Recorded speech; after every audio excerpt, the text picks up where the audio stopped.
Well guys, I've finally gone and done it. I've dropped the cake. Everybody's been obsessed with these drip cakes, and I've been seeing some cool Instagrammers creating amazing effects with the drips going the wrong way, and I thought, why not push it a little bit further and just drop that baby. This is so much fun to make, and I'm really excited to share this one with you. So let me show you exactly how it's made. So the very first thing that I went ahead and did is a couple of days ago, I made this cake board to make it look like a floor. We want it to look like this cake just toppled straight down, smash onto the floorboards. So I went ahead and did this in a really pale shade of brown, added some Tylose, and then gave it this groove effect.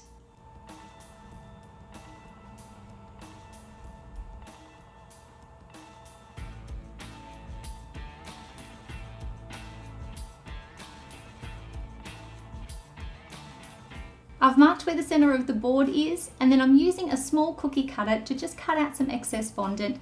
I then came back and painted in some ivory and some brown, getting into all of those grooves, and then doing a full coat over the entire thing. I let that set overnight and then came back with a mix of black and brown and did the exact same thing all over again. Now it's rested for a full 24 hours, so we can go ahead and start making the rest of our cake.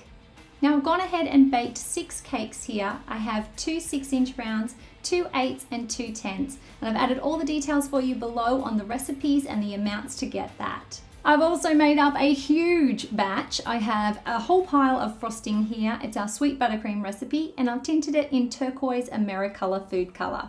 I have a large dowel that I'm going to be using on the cake because we want to make sure that this is really structurally sound. So I've drilled a hole into the top of it already. I have a screw.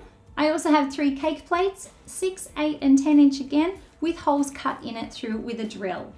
To make things a little bit easier, I also have 5, 7 and 9-inch round cake plates, and I have a huge 14-inch round cake board that I'm going to be using to place on top of our cake to create that smashed effect. We're also going to use a small round cookie cutter, a knife to cut out some of our excess cake, a spatula and a scraper. Now I make sure that my cakes chill for around 6 hours or overnight so that they're nice and firm, and it makes it so much easier to carve them. I'm using a cake leveler, but you can also check out our other tutorials for how you can layer this by hand.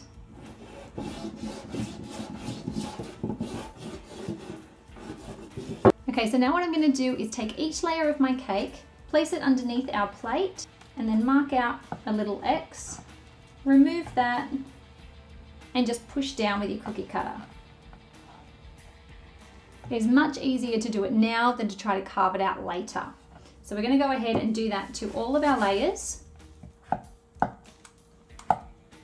And that way when we thread the cakes through the dowel, we won't have a whole pile of cake fluffing out all over the place. Now we're going to take some of our buttercream and attach our cake to the board. Looks like a little donuts or bagels. Kind of looks like bagels. And then add a beautiful filling layer to each and every cake. Scrape off the excess.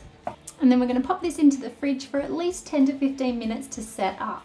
The next step I want to do is just shave down the sides of the cakes. I do this so that it stays within the framework of our cake board, and so that when you cut it, it's perfectly level, even slices.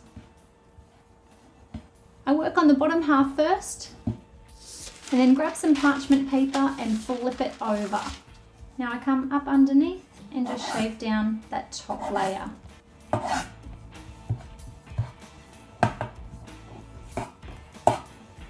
And then you guessed it, it's another trip to the fridge. Now the first step to this is applying a crumb coat to the entire cake. You're just trying to get enough on there to seal in those cake crumbs.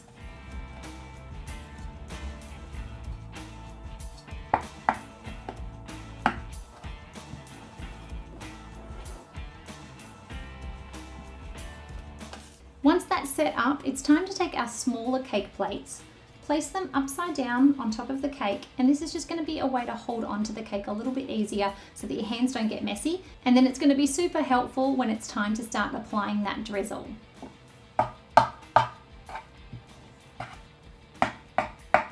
grab our scraper and just scrape it back until it's nice and smooth, and you can see that cake board. Now take this board off and then just scrape the excess into the center.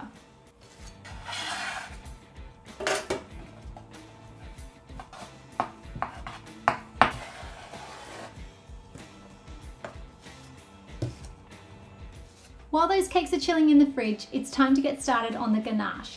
So I have some cream, white chocolate, I also have a whisk and a spatula, some pink food color to make it super cute, and a toothpick and gloves.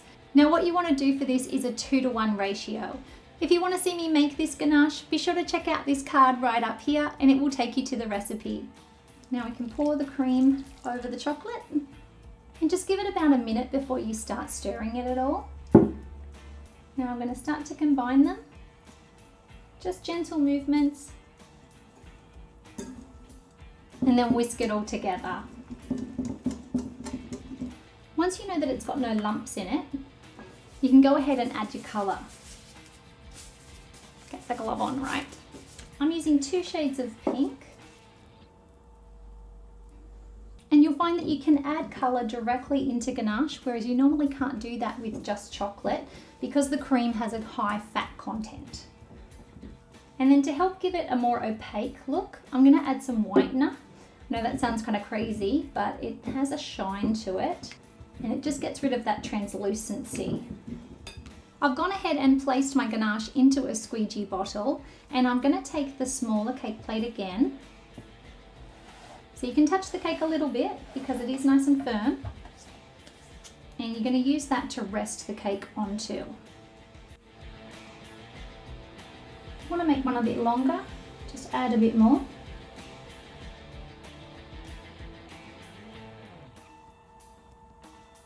And then you just want to come along and just do a little bit at the very edge just to join them together.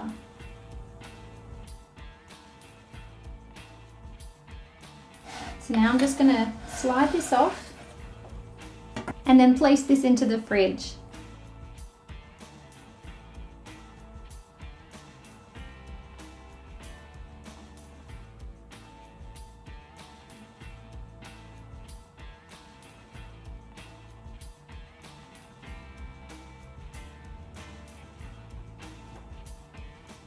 Now our cakes are about 3.5 inches high. So what I want to do is take our dowel and go ahead and just mark up about 9.5 inches. So that gives us a spare inch, and that way the dowel doesn't go all the way through. Then I've got some conduit cutters and then cut on an angle. Now I'm going to take the board, just start to thread the screw through and then screw that in with a screwdriver. Now we can come along and thread our dowel through. Now I'm going to apply a little bit of buttercream to my board, or you can apply royal icing. Now I'm going to grab my cake, flip it over, not so scary, and take off that board. Now I find it's easier if you use 2 hands. Thread that through and then ready? Drop. Easiest way, I swear. We're going to apply some dowels into it.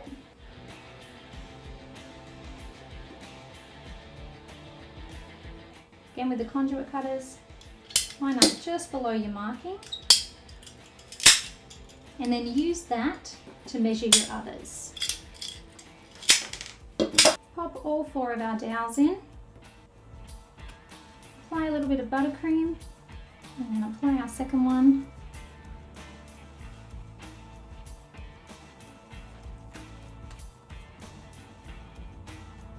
Go ahead and seal up that hole. Apply a little bit more frosting and grab our board. And now it's time to create that full-on splattered effect. I have lots of things from macarons to chocolates, got marshmallows and popcorn. I love coloured popcorn. Sorry, don't really want to smash the Mac, but has to be done. Pop some onto the cake.